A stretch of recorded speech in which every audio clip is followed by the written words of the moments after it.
The time for waiting is over. The Federal Reserve are expected to enact their first interest rate cut on Wednesday, the 18th of September. How big will that cut be? What are the projections going to look like, and how are markets going to react? All of that and more in today's breakdown of the FOMC meeting.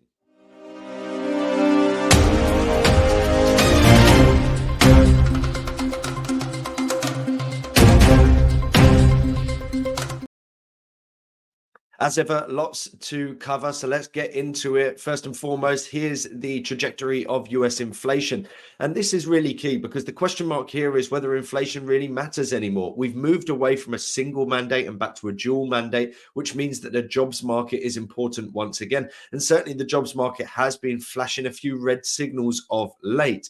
And that downward trajectory in terms of US inflation means that arguably there's a justification for them to start to really prioritize the health of the jobs market, perhaps over controlling inflation. Therefore, there's an argument to be had that ultimately, if you're looking at a 25 basis point cut, you could say this is somewhat taking it easy. You know, you're not necessarily addressing the risks within the jobs market as they present themselves at the moment. And instead, you're still playing it safe with a view to driving down inflation.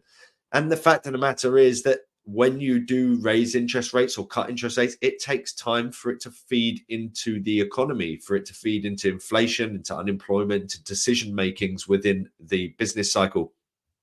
And therefore, the front loading of an interest rate cut at 50 basis point could make sense, but there's plenty that goes into it. There's plenty that will look at the reactions of the markets recently to announcements over a 50 basis point cut or a 25 basis point cut, or the weakness of the jobs market or the strength of the jobs market, and see those market reactions and say, well, if we saw a 50 basis point cut this time around, then in all likeliness, markets are going to become fearful and sell off. Now, the fact of the matter is inflation, essentially 2.5. We've got the CPI at 2.5. We've got the core PCE at 2.6. And the core CPI can pretty much be disregarded because they've already got their core number in the PCE metric. In terms of the economy, it's a two-way sort of two-sided coin. On one side, you've got the manufacturing sector, and we've been seeing the ISM manufacturing PMI over the last 2 months flashing significant warning signs. We see weakness in terms of the output. We see upside in terms of prices, and people are very fearful. But the US economy isn't reliant on the manufacturing sector. It's reliant on the services sector, and it remains in expansion territory. Despite the sort of pullback that we saw after that peak in 2021, we have been sort of largely rotating above that 50 threshold that denotes expansion from contraction. So we're in expansion in services, and that should mean that we're in expansion for the economy as a whole, despite the fears around a potential recession.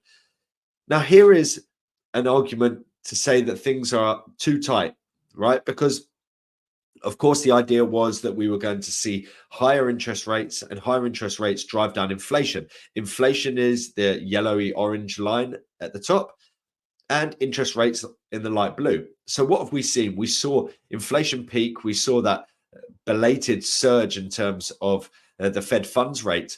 And now we've seen inflation come down. So are we expecting to see the Fed funds rate come down at a dramatic fashion, at a fast clip, or are they just going to gradually move it towards the downside? Well, part of what the markets believe should happen and are hoping will happen can be explained with the US 2-year yield. As you can see in the past, as we see sort of on the left-hand side of that top chart, generally when we see interest rate cuts or hikes for that matter, generally you don't necessarily see a major divergence between the likes of the 2-year and the likes of the Fed funds rate. But we have seen that. You can see the 2-year at the moment below 4% and the Fed funds rate at 5.25.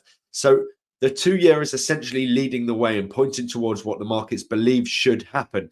And there's a question mark as to whether the Federal Reserve, in cutting rates by 25 basis points, might essentially kick that back towards the upside and make the markets suddenly believe possibly their current expectations are a little bit overcooked. And that certainly is a risk going forward, because markets currently pricing in 100 basis point worth of cut in the next 3 meetings, including this one, so the rest of this year. That means if we don't see a 50 basis point cut this time, the market's expecting the next meeting. The justification for 25 in the first one and 50 in the next, over 50 at the first and 25 in the second. I wouldn't necessarily say it's there, quite frankly. If you think that they're going to cut by 50 basis point, or if the Fed believe they're going to cut by 50 the next time around, it probably makes sense to front load it, quite frankly, given some of the weakness we've seen in the jobs market. And you can see here in terms of the differential between inflation and that Fed funds rate, this is at the bottom. When you see that big differential growing in the past, a lot of the time that has preceded a recession. We don't necessarily know it's going to happen this time, but when you start to see it come down, and generally that comes down because we start to see interest rate cuts, generally those interest rate cuts precede a recession. The caveat to that, of course, is the fact that generally rates are cut at times of distress, right? Whereas this time we've seen times of distress because higher inflation, and that's why they raised interest rates, and now they're cutting interest rates, and hopefully we won't see a recession. This is part of why people are very fearful. It's the SARM rule. It's come about and everyone's talking about it. Essentially, it is talking about the pace of upside for US unemployment over a short period of time. So the average of the 3-month moving average for unemployment over the past 12 months, how much has it gone up from the minimum rate that we've seen over the last year? So essentially, what we're looking at here is over a short period of time, we've seen an uptick in terms of unemployment to the extent that people would say every time this has happened in the past, we've seen a recession. Whether it's going to happen this time or not remains to be seen. And certainly that differential between a soft landing, which everyone's thought it has been so far, and a hard landing, which this would indicate, i.e. a drop into recession, that's going to be absolutely critical, because if you're looking at equity markets, much of the pricing is built on not necessarily perfection within the markets, but it's built on the idea that once we see interest rates cut, the economy is only going to improve from here on in. We haven't necessarily got projections from the IMF or the Federal Reserve that say, oh, we think we're going to be in recession next year, right? So if we do see a drop into recession, and all of a sudden the expectations around consumption are going to change, the expectation around sales for businesses are going to change. And that's why we've been seeing some significant sort of shifts in terms of the relationship between perceived interest rate cuts and equity markets. All of a sudden, people talking about 50 basis point cuts and equity markets roll over. And then when we suddenly start to more move towards 25 basis point cuts, equity markets move upwards. And that's because now the 25 versus 50 argument is associated with, are the Fed looking or expecting to see a recession, or does the economic data point towards that? This is an overview for the US jobs market as it stands. You can see 4.2 on the unemployment rate. That ticked down from 4.3, which actually helped ease those calls for a 50 basis point cut. Average hourly earnings continue to drift downwards. The payrolls number, we saw improvement, but it came in below expectations, but back above that 100K mark. And participation rate, probably not necessarily relevant for this argument. So here's a breakdown in terms of the last, well, not the last meeting, but the last meeting that involved forecasts, because we have every few months a dot plot, and the dot plot essentially lays out the expectations of and the projections for each one of the Fed members for where they think interest rates will be at a given point in time in the future. So each one of these dots across each year will be a Fed member. As we can see here, in terms of the 2024 metrics, you can see the gray dots were the March 2024 projections, and then the last meeting came in green. So what we saw for 2024 was that ultimately it all got revised upwards, and that's not a surprise, because we've spent much of the past year talking about, 7 rate cuts we came into this year talking about, and now we're talking about 3 or 4. So there's no surprise in that. And that's essentially been pushed across the further year as well. 2025, a similar kind of picture. We saw much of them pushed upwards in terms of that dot plot. But how are things going to look going forward? And certainly this is going to be a key part of this meeting, because of the fact that we have got those projections that are included. Will we see the dot plot indicate that markets are currently pricing too many rate cuts, and therefore we see a realignment in association with that? Will they confirm where the markets are currently pricing it? Where do we think that rates are going to end up? Currently, it looks like the sort of so-called terminal rate is split between 3% down to 2.5%.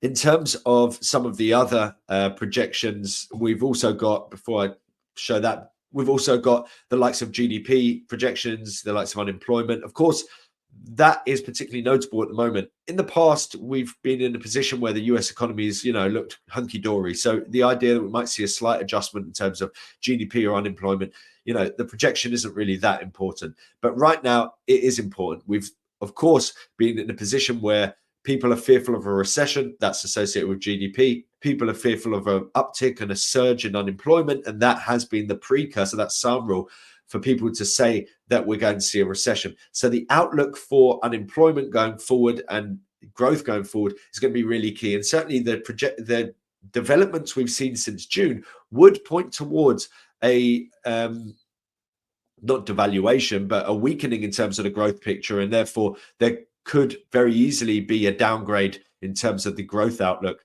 and an upgrade in terms of the unemployment rate outlook from the Federal Reserve. And certainly to the extent to which that happens also feeds into the potential narrative around a recession in the US and the potential fears going forward.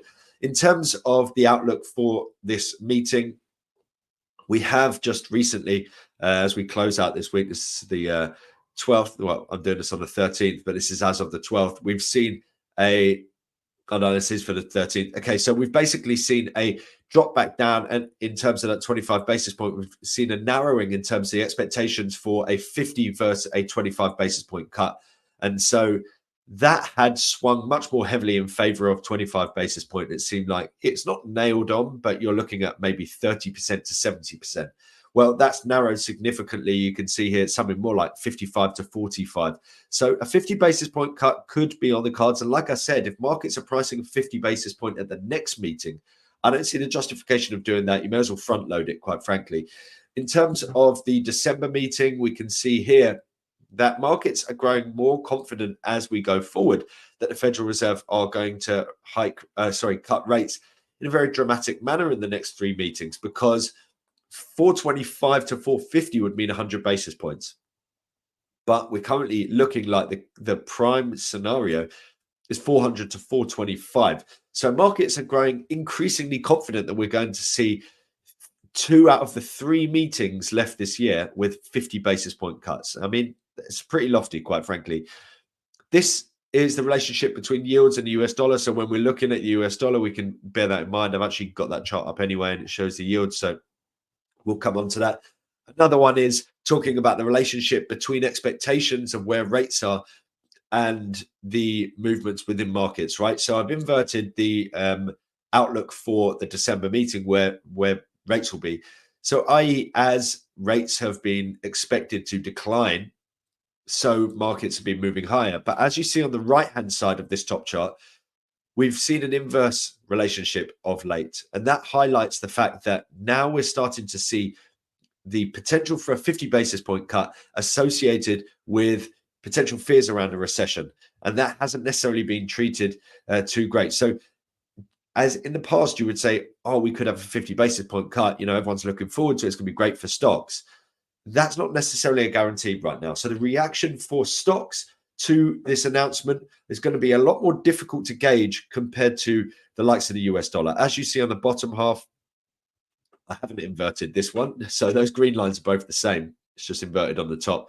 As you can see here, as we see expectations of deeper rate cuts, so the US dollar weakens. And so with that, I will bring us onto the dollar index chart. Let's just get that up and take that off. So as we can see here with the daily time frame for the dollar index, we've got a very close relationship between the US 10-year and the US dollar index. What does that mean? Well, that means that if we see a 50 basis point cut, or if we see a 25 basis point cut, that's going to impact where 10-year yield is. If we see a 25 basis point cut, then it's likely we're going to see the 10-year moving towards the upside. It's a similar kind of thing with the US 2-year. So it's talking about 02, yeah, I think it is. There we go. Similar kind of thing. That's talking about sort of nearer term rates. So same kind of thing, right? So yields move in accordance with where rates are and the expectation of where rates will be down the line. And so if rates are cut by a significant amount here and they point towards a greater amount of rate cuts, much like we've just seen in that previous chart about the possibility that we see 125 basis points worth of cuts this year, that if is the kind of thing that the Federal Reserve come out with and start to provide commentary to say that that's a possibility, that would drive down the 2-year, drive down the 10-year, and therefore it would drive down the US dollar as a result. It's notable that if we look here, get rid of those, and we look on the wider time frame, we have got this zone of support down here, this long-term support level at 101.1.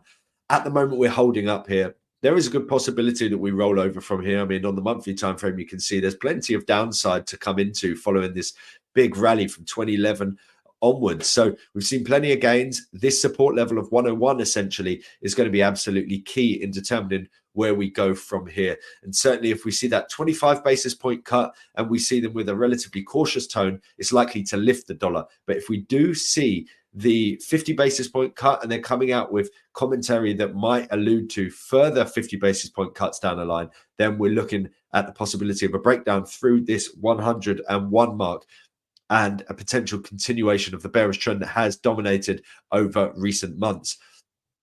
And then finally, I wanted to bring up the S&P 500.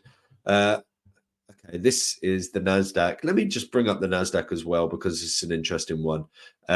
What we're looking at here essentially is the Nasdaq in relation to many of the different earnings seasons. So this is notable, the fact that we're trending downwards. We've seen this sort of trending down period previously. A lot of the time around earnings season, we see weakness. So the question mark here is, do we see a rally into earnings season like we've seen on the last 3 occasions? Or much like a year ago today, we were looking at weakness leading into the earnings season. And then we saw a few weeks of weakness, as would line up here with the election and then a potential rally. So I think there is a good chance that we do see some potential jitters in the meanwhile. I'm not sure that we're going to necessarily just surge into record highs. The daily time frame we can see here as things stand. Let me see, these lines aren't necessarily perfect because well, I won't bore you with the details, but yeah, essentially used Citigroup as the marker for the beginning of each earnings season as a lazy way of doing it. Essentially, you're looking here at a potential trendline resistance coming into play here. So certainly if we see a break up through this resistance level that we have, got that Citigroup chart is really killing me, 61.57. If we break up through that level, then maybe we do break into new highs over the near term. But certainly we're at risk of rolling over with the fact that markets are now pricing in the possibility of 25 basis point cut. I mean, I could say maybe it rolls over with a 25 basis point cut. We don't necessarily know exactly how the market's going to react in either way. A lot of it's probably going to come down to the outlook and the projections, because if they come out with a 50 basis point cut, but they very clearly telegraph that we're doing it because we want to get ahead of the curve, and ultimately we don't think that the GDP number is going to really diminish in a meaningful manner, we don't see a recession, we don't see a big uptick in unemployment, then maybe it'll be all right. Maybe the markets will react well. But if we see a 50 basis point cut and it comes alongside a massive downgrade in the GDP, a massive upgrade or uptick in terms of the outlook for unemployment, you're probably not going to get a good market reaction. So the outlook for how you're going to see this market react is really difficult to gauge, quite frankly. In terms of the S&P 500, you can see here similar kind of thing, really trying to regain that lost ground. 5669 or 5670 is the prior high that we have in play at the moment. So not necessarily that far away from it, quite frankly, when it comes to the S&P 500. But it's notable, you know, if you looked at one of the sectors where the weakness has come from over recent declines, a lot of it has come from the tech sector. Hence the fact that we're seeing the Nasdaq really lagging behind, and the S&P 500 not that far away from record highs. So that's the level to look out for, 5670 on the S&P 500. Like I said, I can't necessarily tell you that, you know, a 50 basis point hike cut will mean this and the 25 cut will mean that when it comes to the stock market, because of the trajectory that we've been seeing recently and the inverse correlation between those expectations or yields and the S&P 500. It's really going to come down to the rhetoric that comes around it and just how markets feel on the day. We've certainly popped up a fair amount now. So, you know, there's an argument to say that we've maybe got ourselves into a position where markets could take a little bit more of a pessimistic view, especially because of the fact that you can't really get around or get away from the fact that the US jobs market has seen a lot of weakness since that June report. And bear in mind, we've seen massive downgrades over the course of the past year for the non-farm payrolls numbers. So what does that do in terms of our expectation for unemployment going forward? So there's going to be a big focus on those projections, whether it's the dot plot, the GDP, the unemployment rate, and you know, of course, is it 25? Is it 50? The odds are narrowing between the two. And people seem to think we're potentially going to get 125 basis points worth of cut in the next 3 meetings. I think that's a bit crazy, quite frankly. But who knows? Markets are pricing it. So there's certainly a possibility that that could happen. But it's a lot. And what we have seen over the course of the past year and a bit is that market expectations generally swing massively in one direction or another. And the Fed are always trying to rein them in. And that's why we started this year with everyone saying we're going to see 7 rate cuts over the course of the year, which pretty much means the vast majority of the meetings we're going to see rate cuts. And we're now into September and we're about to see our first rate cut. So a massive meeting, and it's going to lay the groundwork for a sort of market outlook going forward. It's going to be a big week anyway. Check out my week ahead video. I've gone through this, the Bank of England, the Bank of Japan. I'll be doing separate videos for all of those as well. But other than that, good luck trading it. And yeah, like I said, I would say it probably makes more sense to look into the FX side of things rather than the stock side of things, because the way that we've been seeing the market reacting to data recently and announcements recently, you know, it's anyone's guess exactly how they're going to feel on the day. And there's plenty of different elements for this meeting in particular that are going to go into providing the basis for the market move going forward. I wouldn't be surprised, actually, now that I think of it, to see an initial market move off the back of, let's say, the size of the rate cut. And then once we start to get the projections, that's when we start to see that potentially reverse. So there's probably going to be plenty of moves within this. It's unlikely to be a single move and that's it. So a really important meeting, and one that we'll be following very closely.